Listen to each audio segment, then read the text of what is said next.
Hello everyone और आप सबका स्वागत है बायोलॉजी लेक्चर सीरीज में। और आज हम चर्चा करेंगे टॉपिक स्ट्रक्चरल ऑर्गेनाइजेशन इन एनिमल्स के बारे में। तो ये जो टॉपिक है ये कक्षा 12वीं की जो साइंस बुक है उसका एक चैप्टर है। और ये जो लेक्चर है ये मैं आपको बताना चाहूँगा बिल्कुल एनसीईआरटी बेस्ड है, यानी कि सारे टॉपिक्स इसमें एनसीईआरटी बुक से लिए गए हैं। ठीक है, तो ये है पार्ट 1 इस लेक्चर का। फिर हम बाकी के टॉपिक्स के बारे में आगे के लेक्चर्स में चर्चा करेंगे।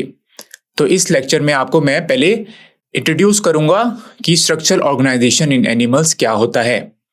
ठीक है, इसके बाद में हम फिर सेल टिश्यूज के बारे में भी चर्चा करेंगे, फिर ऑर्गन्स और ऑर्गन सिस्टम के बारे में चर्चा करेंगे। और इस लेक्चर में हम जो अलग अलग प्रकार के जो टिश्यूज होते हैं उसके बारे में भी हम चर्चा करेंगे। ठीक है, तो आइए इस लेक्चर को की शुरुआत हम करते हैं अब। तो सबसे पहले स्ट्रक्चरल ऑर्गेनाइजेशन इन एनिमल्स क्या होता है। ठीक है, या हम कह सकते हैं जानवरों में जो संरचनात्मक संगठन होता है इसको हम कैसे डिफाइन कर सकते हैं। तो आप देख सकते हैं study of different type of tissues, ठीक है, based on structure and the function. ठीक है, यानी कि जो अलग अलग प्रकार के जो टिश्यूज होते हैं जिसके बारे में हम आगे चर्चा करेंगे, ठीक है, उसकी स्टडी, ठीक है, उसकी स्टडी को जो कि बेस्ड होती है स्ट्रक्चर और फंक्शन पर, इसको हम कहते हैं स्ट्रक्चरल ऑर्गेनाइजेशन इन एनिमल्स।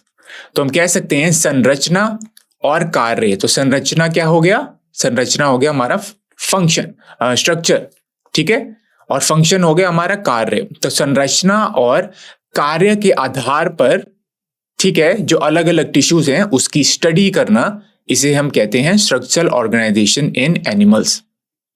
ठीक है, अब जो स्ट्रक्चरल ऑर्गेनाइजेशन इन एनिमल्स है, ठीक है, उसका मतलब क्या होता है? उसका मतलब होता है कि जो टिश्यूज हैं वो कैसे अरेंज्ड हैं, ठीक है, और जो ऑर्गन्स कैसे अरेंज्ड हैं, जो ऑर्गन सिस्टम कैसे अरेंज हैं, और वो आपस में कैसे कोऑर्डिनेट करते हैं। ठीक है, तो आपको पता है एक ऑर्गन दूसरे ऑर्गन के साथ कोऑर्डिनेट करता है, या एक ऑर्गन सिस्टम दूसरे ऑर्गन सिस्टम के साथ कोऑर्डिनेट करता है। ठीक है, और इस कोऑर्डिनेशन से कैसे जो बॉडी है वो फंक्शन करती है। ठीक है, या ये जो सारे ऑर्गन हैं या जो ऑर्गन सिस्टम है इसमें जो कोऑर्डिनेशन होती है वो कैसे किसी भी कार्य में योगदान करती है।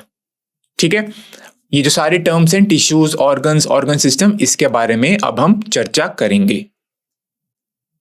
तो सबसे पहले हम बात करते हैं सेल, जिसे हम कोशिका भी कहते हैं। ठीक है, अब जो सेल है ये आपको पता है ये जो भी वाइटल जो हमारे प्रोसेसेस होते हैं बॉडी में, ठीक है, उसको या वो सारे सेल के अंदर होते हैं। ठीक है, तो आप कह सकते हैं जो सेल होती है, जो कोशिकाएं होती हैं, इसमें सभी महत्वपूर्ण जीवन कार्यों का, ठीक है, इसमें करने की क्षमता होती है इस सेल में। ठीक है, तो कुछ फंक्शंस होते हैं जैसे कि न्यूट्रिशन होता है, ठीक है, रेस्पिरेशन होता है, ये सारे सेल में होते हैं। ठीक है, जैसे आप देख सकते हैं जो पोषण होता है ये न्यूट्रिशन होता है। तो आप लिख सकते हैं यहाँ पे कौन से वाइटल फंक्शन जैसे कि, ठीक है, मेटाबॉलिज्म आप कह सकते हैं। तो न्यूट्रिशन की जगह आप मेटाबॉलिज्म भी लिख सकते हैं, क्योंकि मेटाबॉलिज्म कहाँ होता है? सेल के अंदर होता है। और मेटाबॉलिज्म दो प्रकार का होता है, कैटाबॉलिज्म और एनाबॉलिज्म। ठीक है, और कैटाबॉलिज्म जैसे कि रेस्पिरेशन होता है उसमें एनर्जी रिलीज होती है, ये बहुत ही महत्वपूर्ण प्रोसेस होते हैं। ठीक है, मेटाबॉलिज्म हो गया, और आप रेस्पिरेशन भी लिख सकते हैं। रेस्पिरेशन एक प्रकार का मेटाबॉलिक प्रोसेस है जिसके द्वारा एनर्जी रिलीज होती है। तो रेस्पिरेशन में क्या होता है? जो भी ग्लूकोज मॉलिक्यूल होता है उसकी ऑक्सीडेशन होती है, और इसमें क्या प्रोड्यूस होता है? एनर्जी प्रोड्यूस होती है और ऑक्सीजन भी प्रोड्यूस होता है। ठीक है, तो रेस्पिरेशन में जो ग्लूकोज मॉलिक्यूल होता है C6H12O6, तो ये ग्लूकोज मॉलिक्यूल है, ये ऑक्सीजन से कंबाइन करता है, यानी कि इसकी ऑक्सीडेशन होती है और कार्बन डाइऑक्साइड रिलीज होता है एज अ बाय प्रोडक्ट, और साथ में एनर्जी भी रिलीज होती है जो कि एटीपी की फॉर्म में होती है। ठीक है, तो ये एक इक्वेशन है रेस्पिरेशन की। ठीक है, अगर हम इसे बैलेंस करना चाहें तो हम ये लिख सकते हैं। ठीक है, अब आप देख सकते हैं ये जो रिएक्शन है ये सेल के अंदर होता है।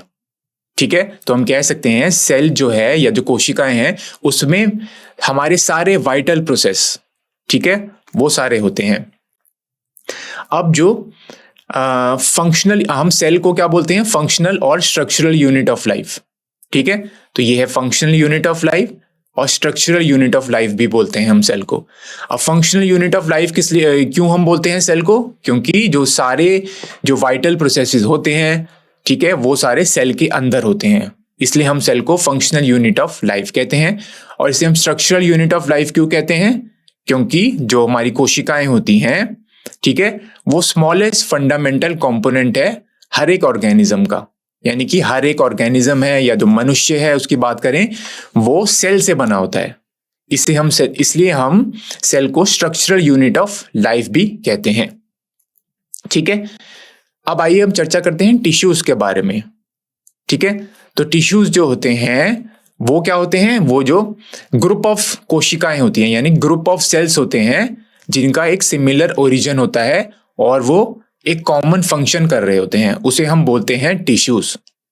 ठीक है, तो टिश्यूज को हम कैसे डिफाइन कर सकते हैं, ये जो ग्रुप ऑफ सेल्स होते हैं जो जिसका सिमिलर ओरिजिन होता है और जो कॉमन फंक्शन करते हैं, इसे हम बोलते हैं टिश्यूज। ठीक है, जैसे कि एपिथेलियल टिश्यूज हो गए। ठीक है, इसके बारे में हम आगे की स्लाइड्स में चर्चा करेंगे। इसके बाद जो टिश्यूज आपस में कंबाइन करते हैं और वो बनाते हैं ऑर्गन। ठीक है, अब ऑर्गन्स क्या हो गए, अ ग्रुप ऑफ टिश्यूज, ठीक है, परफॉर्मिंग अ कॉमन फंक्शन। तो ये ऑर्गन्स बनते हैं टिश्यूज के कॉम्बिनेशन से जो कि एक कॉमन फंक्शन कर रहे होते हैं।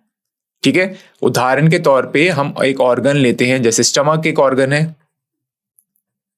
ठीक है, अब स्टमक का क्या फंक्शन होता है, फूड को डाइजेस्ट करना। ठीक है, तो इसमें जो स्टमक होता है उसमें जो भी सेल्स होते हैं, जो भी टिश्यूज होते हैं, ठीक है, वो एक कॉमन फंक्शन कर रहे होते हैं जो कि डाइजेशन होता है। ठीक है, तो आप देख सकते हैं ऑर्गन को हम अंग भी बोलते हैं। तो हम इसे लिख सकते हैं एक सामान्य कार्य करने वाले उत्तरकों को, यानी कि टिश्यूज का एक समूह होता है ऑर्गन। ठीक है, अब आइए हम बात करते हैं ऑर्गन सिस्टम के बारे में। तो ऑर्गन्स आपस में मिलकर वो एक ऑर्गन सिस्टम बनाते हैं। ठीक है, तो हम कह सकते हैं a group of organs working together. ठीक है, तो ऑर्गन सिस्टम क्या हुआ, जहां पे बहुत सारे ऑर्गन एक साथ काम कर रहे होते हैं और जिसकी वजह से वो एक स्पेसिफिक फंक्शन परफॉर्म करते हैं।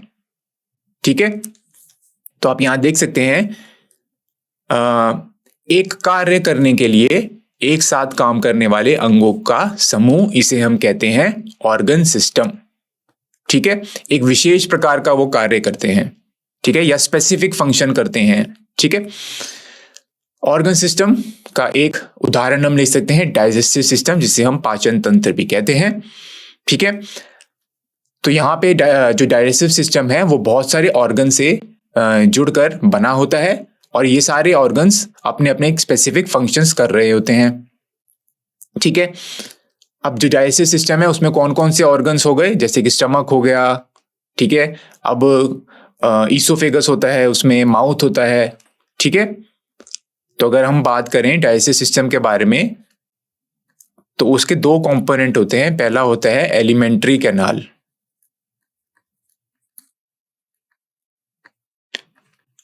ठीक है, एलिमेंट्री कैनाल हो गया।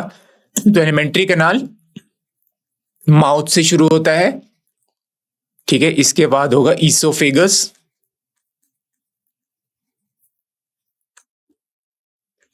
ठीक है, ईसोफेगस के बाद हो गया स्टमक।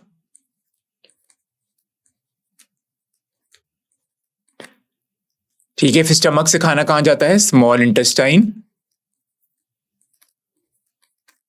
और स्मॉल इंटेस्टाइन से जो अनडाइजेस्टेड फूड है वो जाएगा लार्ज इंटेस्टाइन में,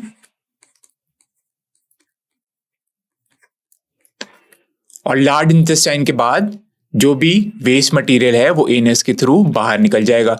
तो आप देख सकते हैं यहाँ कितने सारे ऑर्गन्स यहाँ पे इन्वॉल्व है, और ये सारे ऑर्गन्स मिलके एक ऑर्गन सिस्टम बनाते हैं जिसे हम कहते हैं डाइजेस्टिव सिस्टम। अब जो डाइजेस्टिव सिस्टम के क्या क्या फंक्शंस होते हैं, या ये सारे ऑर्गन्स आपस में मिलके क्या फंक्शन कर रहे हैं? इंजेशन। तो इंजेशन होता है खाने का अपटेक या खाना खाना, इसे हम कहते हैं इंजेशन, जो कि माउथ के द्वारा होता है। ठीक है, इसके बाद होता है ब्रेक डाउन, और ब्रेक डाउन सबसे पहले बक्कल कैविटी में शुरुआत होती है इसकी। तो कार्बोहाइड्रेट, सबसे पहले कार्बोहाइड्रेट्स का ब्रेक डाउन माउथ में होता है सलाइवा के द्वारा। फिर ईसोफेगस में कोई भी डाइजेशन नहीं होती है। ठीक है, फिर स्टमक में डाइजेशन होती है, स्मॉल इंटेस्टाइन में भी डाइजेशन होती है, और लार्ज इंटेस्टाइन में वाटर का अब्जॉर्प्शन होता है। ठीक है, न्यूट्रिएंट्स का अब्जॉर्प्शन भी होता रहता है, इंटेस्टाइन में भी होता है। ठीक है, तो ये सारे ऑर्गन्स आप देख सकते हैं एक इंजेक्शन में मदद कर रहा है। तो इंजेक्शन में माउथ से होता है, के द्वारा होता है। फिर जो खाने का ब्रेक डाउन होता है, उसके बाद न्यूट्रिएंट्स का अब्जॉर्प्शन होता है। ठीक है, अब कौन कौन से ऑर्गन्स यहाँ मैंने मौजूद होते हैं आपको पहले ही बता चुका हूँ इस बारे में। माउथ होता है, ईसोफेगस होता है, स्टमक है, स्मॉल इंटेस्टाइन है, लार्ज इंटेस्टाइन है, लिवर और पैनक्रियास भी होते हैं। ठीक है, तो लिवर और जो पैनक्रियास हैं ये सारे ऑर्गन्स भी डाइजेस्टिव सिस्टम का पार्ट हैं, और ये फूड की डाइजेशन में मदद करते हैं। ठीक है, यानी कि खाने को पचाने में मदद करते हैं ये ऑर्गन्स। ठीक है, तो आप देख सकते हैं कितने सारे ऑर्गन्स यहाँ पे मिलकर एक ऑर्गन सिस्टम बना रहे हैं जिसका नाम डाइजेस्टिव सिस्टम है। ठीक है, और ये सारे ऑर्गन्स एक विशेष कार्य कर रहे हैं जिसकी वजह से डाइजेशन कंप्लीट होती है।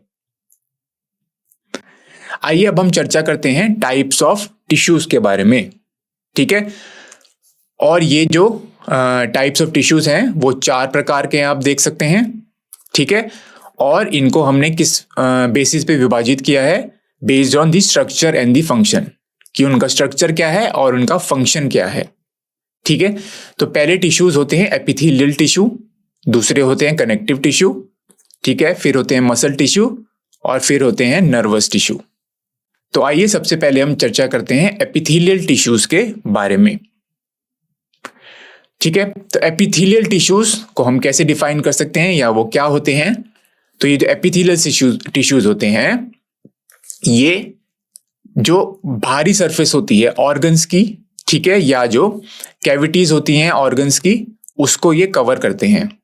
ठीक है, तो आप देख सकते हैं अंगों की बाहरी सतह को ढकने के लिए, ठीक है, और जो कैविटीज होती हैं उसको भी ये लाइन करते हैं। ठीक है, तो यहां पर ये एपिथेलियल टिश्यूज मौजूद होते हैं। तो आप कह सकते हैं it covers the outer surface of the organs. ठीक है, तो जो ऑर्गन्स होते हैं, जैसे कि हमने बात की, जो स्टमक के बारे में बात करी, और भी ऑर्गन्स होते हैं, ठीक है, उनके ये आउटर सरफेस पर मौजूद होते हैं। ठीक है, और जो कैविटीज होती हैं उनमें भी ये मौजूद होते हैं। अब आइए चर्चा करते हैं इन एपिथेलियल टिश्यूज की विशेषताओं के बारे में। ठीक है, इनके कैरेक्टरिस्टिक क्या होते हैं? तो सबसे पहले ये जो सेल्स होते हैं एपिथेलियल टिश्यूज में, या कोशिकाएं जो होती हैं, वो एक या एक से ज्यादा रोज में पाई जाती हैं। ठीक है, या वो अरेंज होती हैं एक या एक से ज्यादा रोज में। ठीक है, इसके बाद जो एपिथेलियल टिश्यूज होते हैं वो बहुत ही कॉम्पैक्टली अरेंज होते हैं। ठीक है, इसमें कोई भी इंटरसेलुलर स्पेसिस मौजूद नहीं होती। ठीक है, बहुत ही कॉम्पैक्ट व्यवस्था होती है इसमें। ठीक है, एंड देयर इज, आप कह सकते हैं, no intercellular space. Intercellular space होती है दो सेल्स के बीच में जो स्पेस होती है। ठीक है, तो दोनों सेल्स आपस में बिल्कुल अटैच्ड होंगे, बहुत ही कॉम्पैक्टली अरेंज होंगे, कोई भी इंटरसेलुलर स्पेसिस नहीं होती। ठीक है, अगर इंटरसेलुलर स्पेस मौजूद होगी तो सेल्स इस प्रकार के होंगे, ये एक सेल हो गया, ठीक है, दूसरा सेल हो गया, तो यहां पर ये इंटरसेलुलर स्पेस मौजूद है। ये जो है ये इंटरसेलुलर स्पेस है, दो सेल्स के बीच में जो स्पेस होती है इसे हम कहते हैं इंटरसेलुलर स्पेस।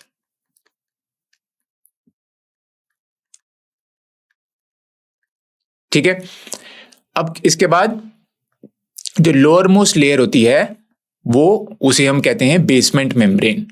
ठीक है, जो सबसे निचली परत होती है, ठीक है, जो लोअर मोस्ट लेयर हो गई, तो सबसे निचली परत होती है that lies on the basement membrane. ठीक है। अब ये जो एपिथेलियल सेल्स होते हैं इसमें जो सेल डिवीजन होती रहती है, तो there is continuous cell division और रीजनरेशन भी होती है। ठीक है, तो इनका ये कैरेक्टरिस्टिक है कि ये कंटिन्यूसली अपने आप को डिवाइड कर सकते हैं।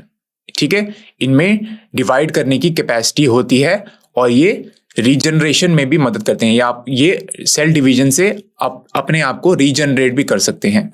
ठीक है, तो यहाँ पे किस प्रकार की डिवीजन हुई, यहाँ पे माइटोटिक डिवीजन हुई, माइटोसिस। ठीक है, और इस माइटोटिक डिविजन्स के द्वारा ये सेल्स अपने आप को रीजनरेट भी कर सकते हैं, यानी कि पुनर्जनन कर सकते हैं। ठीक है, अब यहां पे आप देख सकते हैं जो फ्री सरफेस जो होती है इसकी, वो या तो स्मूथ हो सकती है, या उस पे सीलिया हो सकते हैं, या उस पे माइक्रोविलाई भी मौजूद हो सकते हैं। ठीक है, तो एपिथेलियल टिश्यूज की जो फ्री सरफेस होती है या तो वो स्मूथ हो सकती है, या उसमें सीलिया हो सकते हैं, या उसमें माइक्रोविलाई हो सकते हैं। अब माइक्रोविलाई का क्या फंक्शन होता है, ये जो सरफेस एरिया की अब्जॉर्प्शन, ये जो सरफेस एरिया को इंक्रीज करते हैं। ठीक है, ताकि अब्जॉर्प्शन ज्यादा हो सके। तो हम लिख सकते हैं it help to increase the surface area for absorption.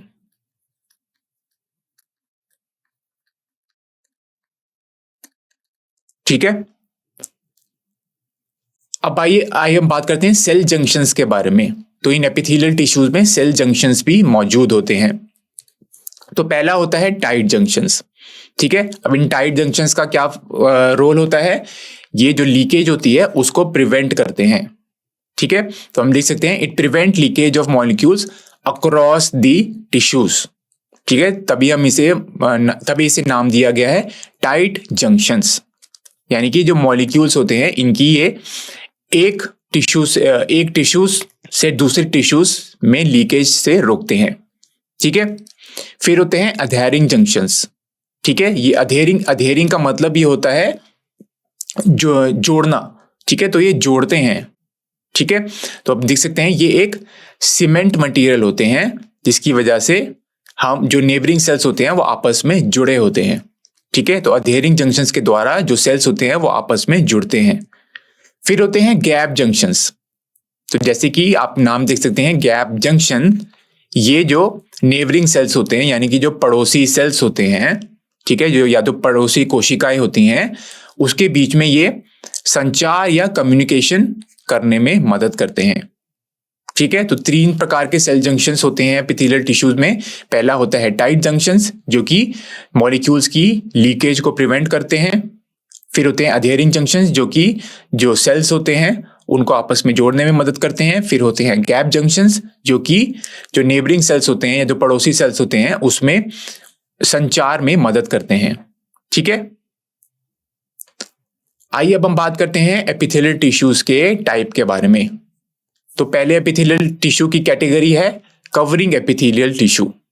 ठीक है, तो जैसे कि आप देख सकते हैं कवरिंग एपिथेलियल टिश्यूज को नाम दिया गया है, ये जो बॉडी पार्ट्स होते हैं या जो बॉडी के ऑर्गन्स होते हैं उसको कवर करता है और उसको प्रोटेक्ट भी करता है। ठीक है, तभी इसका नाम दिया है कवरिंग एपिथेलियल टिश्यू। तो जैसे कोई भी ऑर्गन हो गया, ठीक है, उसको ये कवर करते हैं और उसको प्रोटेक्ट भी करते हैं। ठीक है, दूसरी कैटेगरी होती है एपिथेलियल टिश्यू की ग्लैंडुलर एपिथेलियल टिश्यू जो कि ग्लैंड्स की तरह एक्ट करते हैं। ठीक है, अब ग्लैंड्स का क्या फंक्शन होता है, ये सिक्रीट करते हैं कुछ मॉलिक्यूल्स। ठीक है, तो इनके बारे में अब हम चर्चा करेंगे। अब पहले प्रकार का एपिथेलियल टिश्यू होता है सिंपल एपिथेलियम टिश्यू। ठीक है, तो ये पहले प्रकार का एपिथेलियल टिश्यू हो गया। पिछले साइड में हमने चर्चा की थी कि 2 कैटेगरी में एपिथेलियल टिश्यू को हम डिवाइड कर सकते हैं, कवरिंग और ग्लैंडुलर। ठीक है, अब हम बात करेंगे कि एपिथेलियल टिश्यू किस किस प्रकार के होते हैं। तो पहले हो गए सिंपल एपिथेलियम टिश्यू। ठीक है, सिंपल एपिथेलियम तो इसमें एक ही लेयर मौजूद होती है सेल्स की। ठीक है, एक परत मौजूद होती है और ये जो सेल्स होते हैं वो काफी थिन वॉल्ड होते हैं, इनकी काफी पतली दीवार होती है। ठीक है, और ये कहां पे पाए जाते हैं, seen in area with minimum wear and tear. ठीक है, जहां पे वियर एंड टियर ज्यादा नहीं होता वहां पे ये पाए जाते हैं क्योंकि ये सिर्फ इनकी एक परत में मौजूद होते हैं। अब हम बात करते हैं सिंपल एपिथेलियम के टाइप्स के बारे में। ठीक है, तो सबसे पहला टाइप होगा स्क्वामस एपिथेलियम टिश्यू। ठीक है, अब ये क्या होते हैं, ये जो सेल्स होते हैं वो काफी थिन होते हैं, वो फ्लैट होते हैं, और इनके सेल्स जो होते हैं वो पॉलीगोनल शेप के होते हैं, और इनकी बाउंड्रीज होती हैं वो काफी इरेगुलर होती हैं। ठीक है, इसे हम कहते हैं स्क्वामस एपिथेलियल टिश्यू। फिर होते हैं क्यूबॉइडल एपिथेलियल टिश्यूज। तो यहाँ पे जो सेल्स होते हैं वो क्यूब लाइक होते हैं। ठीक है, और इसमें एक सेंटर में एक न्यूक्लियस मौजूद होता है, इसे हम कहते हैं क्यूबॉइडल एपिथेलियल टिश्यू। ठीक है, फिर तीसरे प्रकार के होते हैं कॉल्यूमिनर एपिथेलियल टिश्यू। ये काफी लंबे होते हैं और ये पिलर लाइक होते हैं, और इसमें भी सेंटर में एक न्यूक्लियस मौजूद होता है। ठीक है, इसके बाद हम बात करते हैं सीलिएटेड एपिथेलियल टिश्यू के बारे में, जो कि चौथे प्रकार का एपिथेलियम है, सिंपल एपिथेलियम है। तो यहाँ पे जो सेल्स होते हैं वो कॉल्यूमिनर या क्यूबॉइडल सेल्स के शेप में, या कॉल्यूमिनर सेल्स होते हैं या क्यूबॉइडल सेल्स होते हैं। ठीक है, जहाँ पे सीलिया मौजूद होता है उनकी फ्री सरफेस पे। तो हम पहले ही पिछले स्लाइड में चर्चा कर चुके हैं, जो एपिथेलियम टिश्यूज होता है उसकी जो फ्री सरफेस होती है या तो वो स्मूथ हो सकती है, या वो सीलिएटेड हो सकती है, या वहां पर माइक्रोविलाई मौजूद हो सकते हैं।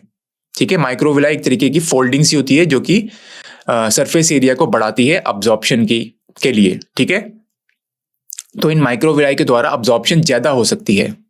ठीक है, अब जो सीलिएटेड एपिथेलियम होते हैं ये कॉल्यूमिनर या क्यूबॉइडल सेल्स होते हैं। ठीक है, और इनके फ्री सरफेस पे सीलिया मौजूद होते हैं। ठीक है, सीलिया हेयर लाइक स्ट्रक्चर ही होते हैं। ठीक है, तो ये थे 4 प्रकार के एपिथेलियम, सिंपल एपिथेलियम टिश्यूज। तो इस इमेज में आप देख सकते हैं अलग अलग प्रकार के एपिथेलियल टिश्यू। तो पहले हैं सिंपल स्क्वामस, ठीक है, टिश्यूज, फिर है सिंपल क्यूबॉइडल, आप देख सकते हैं ये ऐसा स्ट्रक्चर है इनका। फिर है कॉल्यूमिनर एपिथेलियम। ठीक है, और आप ये अंत में देख सकते हैं सिंपल कॉल्यूमिनर सेल्स, जहां पे सीलिया मौजूद है उसकी फ्री सरफेस पे। तो ये है सीलिया। ठीक है, तो ये सीलिएटेड एपिथेलियम है। ठीक है, और इसकी फ्री सरफेस पे सीलिया मौजूद है, और आप देख सकते हैं यहाँ पे न्यूक्लियस भी मौजूद है। तो ये जो सेल्स हैं ये है, इन सेल्स के जो सेंटर में न्यूक्लियस मौजूद है, ये भी न्यूक्लियस है, आप भी देख सकते हैं इधर भी न्यूक्लियस है, ये भी न्यूक्लियस है। ठीक है, और आप सेल्स की शेप भी देख सकते हैं, सिंपल स्क्वामस में इस प्रकार के शेप होती है, सिंपल क्यूबॉइडल में आप देख सकते हैं क्यूब लाइक जो शेप होती है। फिर कॉल्यूमिनर एपिथेलियम है, और फिर ये सीलिएटेड आप देख सकते हैं एपिथेलियम है। ठीक है, जहां पर सीलिया मौजूद है।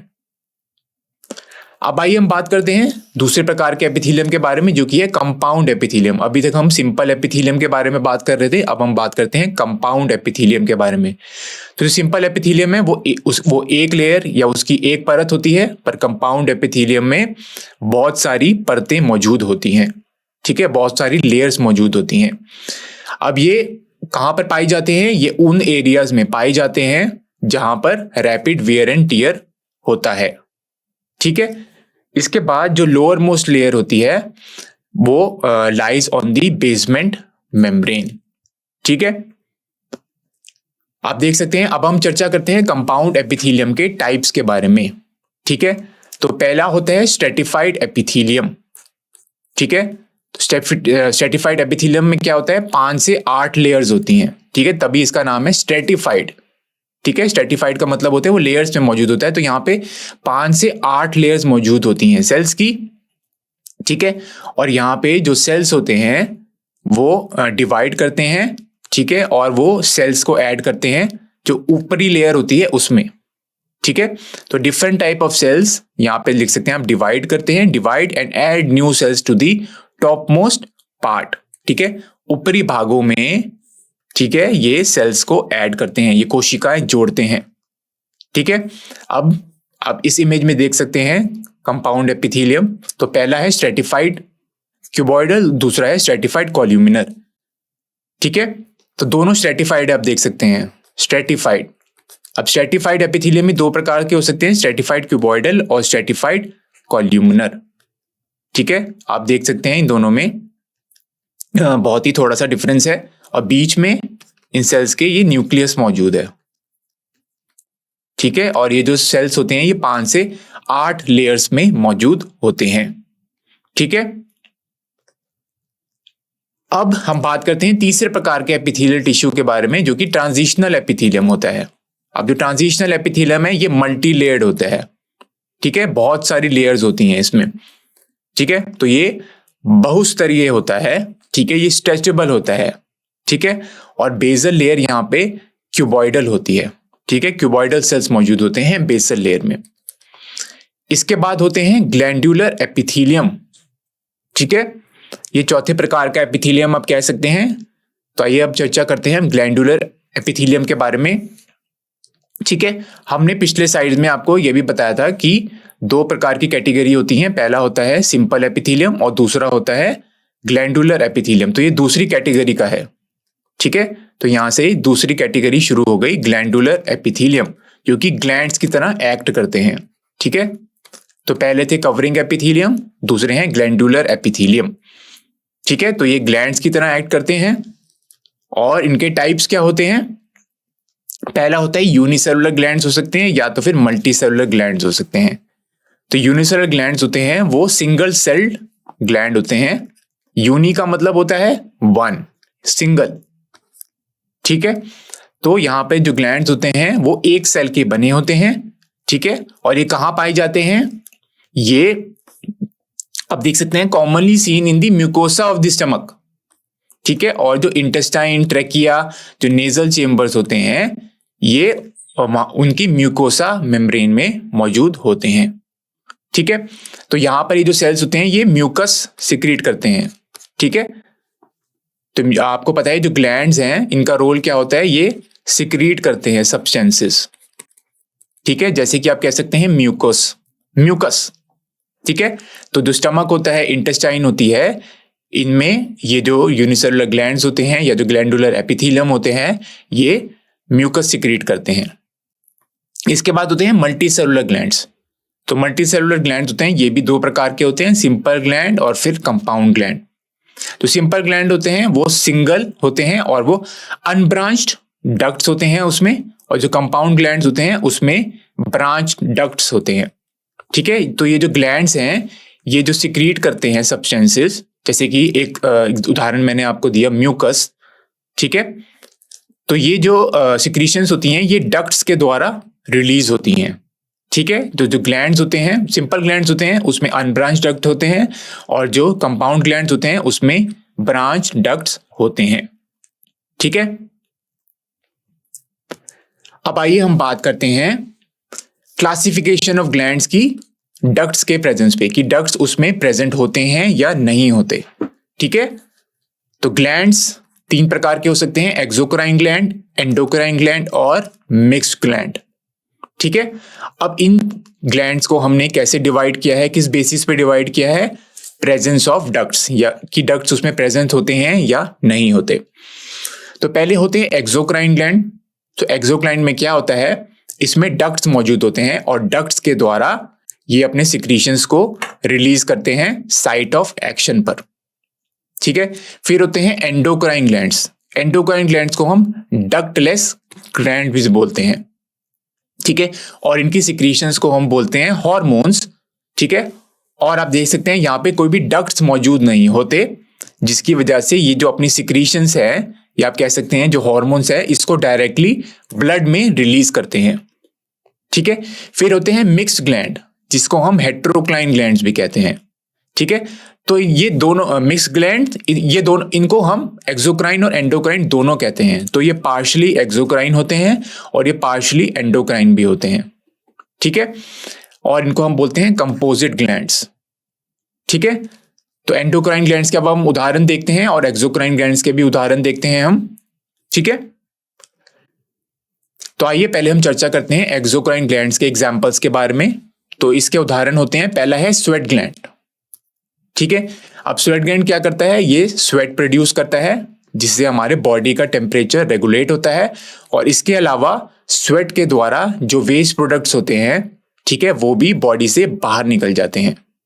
ठीक है, तो पहला उदाहरण है स्वेट ग्लैंड। दूसरे उदाहरण है एक्सोक्राइन ग्लैंड का सीबेशियस ग्लैंड। तो सीबेशियस ग्लैंड क्या सिक्रीट करते हैं, ये सिक्रीट करते हैं सीबम। जो कि एक ऑयली सब्सटेंस होता है, ठीक है। और ये सीबम किस में मदद करता है? ये स्किन और जो हेयर्स को उसको लुब्रिकेट करने में मदद करता है, ठीक है। और ये जो हेयर्स हैं और जो स्किन है इसको ड्राई करने और या ब्रिटल करने से भी बचाता है, ठीक है। अब तीसरे प्रकार का एक्सोक्राइन ग्लैंड्स होते हैं सलाइवरी ग्लैंड्स। अब जो सलाइवरी ग्लैंड्स हैं ये क्या सिक्रीट करते हैं? ये सलाइवा सिक्रीट करते हैं। और अगर हम ह्यूमंस के बारे में बात करें, मनुष्य के बारे में बात करें, तो उसमें सलाइवरी ग्लैंड्स के तीन प्रकार के सलाइवरी ग्लैंड्स मौजूद होते हैं, ठीक है। अभी जो सलाइवा होता है ये क्या, इसमें क्या होता है? इसमें एंजाइम्स मौजूद होते हैं, ठीक है। तो इसमें किस प्रकार का, कौन सा एंजाइम मौजूद होता है? सलाइवरी अमाइलेज, ठीक है, जिसको हम टाइलिन भी कहते थे, ठीक है। पहले हम इसको टाइलिन भी कहते थे। और ये किसकी डाइजेशन में मदद करता है? कार्बोहाइड्रेट्स की डाइजेशन में ये मदद करता है, ठीक है। तो इसमें एंजाइम्स होते हैं जो कि कार्बोहाइड्रेट की डाइजेशन में मदद करता है। और इसमें कुछ ऐसे मॉलिक्यूल्स भी होते हैं जो कि इंफेक्शन से लड़ने में मदद करते हैं, ठीक है। तो ये थे 3 उदाहरण एक्सोक्राइन ग्लैंड के। अब हम बात करते हैं एंडोक्राइन ग्लैंड के उदाहरण के बारे में। तो एंडोक्राइन, जैसे मैंने आपको पहले बताया, ये हार्मोन सिक्रीशंस में मदद करते हैं और इनकी सिक्रीशन डायरेक्टली ब्लड में होती है, ठीक है। तो पहला होता है पिट्यूटरी ग्लैंड, ठीक है। तो पिट्यूटरी ग्लैंड होता है ये जो ब्रेन है उसके बेस में लोकेटेड होता है और ये बहुत सारे हार्मोन सिक्रीट करता है जो कि ग्रोथ, रिप्रोडक्शन, मेटाबॉलिज्म, ठीक है। और बहुत सारे जो अदर एंडोक्राइन ग्लैंड्स होते हैं उसके भी फंक्शंस को ये रेगुलेट करता है। फिर होता है थायराइड ग्लैंड। थायरोग्लैंड ग्लैंड जो होता है ये हमारे नेक रीजन में मौजूद होता है और ये भी हार्मोन्स प्रोड्यूस करता है, जैसे कि थायरोक्सिन जिसे हम T4 भी कहते हैं और ट्राईआइडोथायरोनिन जिसको हम T3 कहते हैं। और ये हार्मोन्स का फंक्शन क्या होता है? ये मेटाबॉलिज्म, ग्रोथ और डेवलपमेंट को ये रेगुलेट करता है, ठीक है। आइए हम बात करते हैं हेट्रोक्राइन ग्लैंड्स के बारे में। तो हेट्रोक्राइन ग्लैंड्स मिक्स ग्लैंड होते हैं, ठीक है। तो इनमें एक्सोक्राइन और एंडोक्राइन एक्टिविटी दोनों होती है। तो पैनक्रियास एक उदाहरण है हेट्रोक्राइन ग्लैंड्स का, ठीक है। यहाँ पे पैनक्रियास में एक्सोक्राइन और एंडोक्राइन एक्टिविटी दोनों होती है, ठीक है। अभी इसकी जो एक्सोक्राइन एक्टिविटी होती है उसमें क्या होता है? ये डाइजेस्टिव एंजाइम सिक्रीट करता है, ठीक है, जो कि स्मॉल इंटेस्टाइन में रिलीज हो जाते हैं डक्ट्स के द्वारा, ठीक है। तो यहाँ पे डक्ट्स मौजूद होते हैं पैनक्रियाज में और डक्ट्स के द्वारा ये जो डाइजेस्टिव एंजाइम रिलीज करता है वो स्मॉल इंटेस्टाइन, डाइजेस्टिव एंजाइम जो बनाता है वो स्मॉल इंटेस्टाइन में रिलीज करता है जिसकी वजह से डाइजेशन होती है, ठीक है। अब बात करते हैं पैनक्रियाज के एंडोक्राइन सिस्टम के बारे में, ठीक है। तो एंडोक्राइन सिस्टम का मतलब ये हार्मोन सिक्रीट करता है। एक्सोक्राइन का मतलब है, अगर हम बात करें एक्सोक्राइन के बारे में, तो एक्सोक्राइन का मतलब ये एंजाइम सिक्रीट कर रहा है जो कि डाइजेशन में मदद करते हैं। और एंडोक्राइन का मतलब क्या है? ये हार्मोन्स सिक्रीट करता है, ठीक है। तो पैनक्रियाज में दोनों एक्टिविटी होती है, तभी से हम हेट्रोक्राइन ग्लैंड कहते हैं, ठीक है। अब ये हार्मोन सिक्रीट करता है जैसे कि इंसुलिन, ग्लूकेगॉन, जो कि डायरेक्टली ब्लड स्ट्रीम में सिक्रीट होते हैं और ये ब्लड शुगर लेवल्स को रेगुलेट करते हैं, ठीक है। तो ये था अंत इस लेक्चर का। तो इस लेक्चर में हमने क्या पढ़ा कि स्ट्रक्चरल ऑर्गेनाइजेशन इन एनिमल्स क्या होता है, ठीक है। इसके बारे में हमने सेल्स, टिश्यूज, ऑर्गन सिस्टम के बारे में पढ़ा। तो सेल्स होते हैं जो कि structural function unit of life है। अब सेल्स आपस में जुड़ते हैं, वो टिश्यूज बनाते हैं, फिर टिश्यूज आपस में जुड़ के ऑर्गन्स बनाते हैं, फिर ऑर्गन्स आपस में मिलके ऑर्गन सिस्टम बनाते हैं और ऑर्गन सिस्टम आपस में मिलके एक एंटायर ऑर्गेनिज्म बनाता है, ठीक है। इसके अलावा हमने एपिथेलियल टिश्यूज की टाइप्स के बारे में भी चर्चा करी। तो इस लेक्चर में हमने एपिथेलियम टिश्यूज के बारे में बात करी। तो पहला एपिथेलियम टिश्यू होता है सिंपल, फिर होता है कंपाउंड एपिथेलियम टिश्यूज, फिर होते हैं ट्रांजिशनल एपिथेलियम और एक होते हैं ग्लैंडुलर एपिथेलियम टिश्यूज, ठीक है। मैं आशा करता हूं आपको इस लेक्चर से बहुत सारी नॉलेज मिली होगी। अब हम मिलेंगे अगले लेक्चर में। आप सबका बहुत बहुत धन्यवाद।